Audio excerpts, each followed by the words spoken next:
یہ ہے عشاء کی نماز قضا ہو گئی.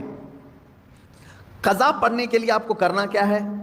17 رکعت پوری قضا نہیں پڑھیں گے آپ، 4 فرض اور 3 وتر.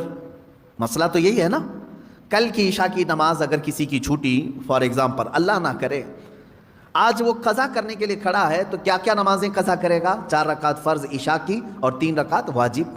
یہ 2 نمازیں قضا ہوتی ہیں عشاء میں، یعنی کل 7 رکعت. وتر کی نماز جب پڑھتے ہیں تو آپ کو یہ بھی معلوم ہے تیسری رکعت میں کیا کرنا رہتا ہے؟ دعائے قنوت.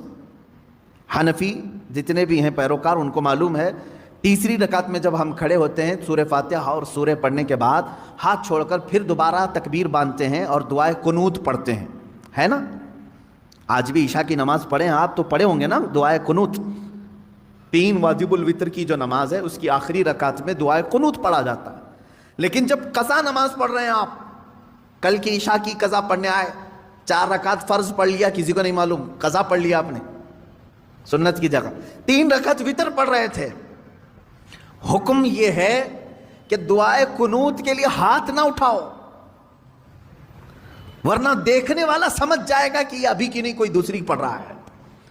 ہاں عشاء میں تو ہو سکتا ہے نہ سمجھے، کیونکہ عشاء میں کرنٹ نماز بھی ایک اسی وقت کی بھی ایک وتر ہے.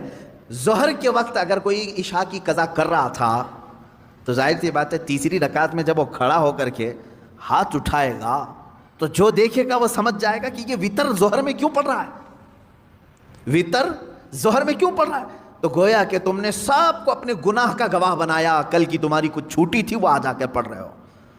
گناہ کا گواہ نہ بناؤ کسی کو.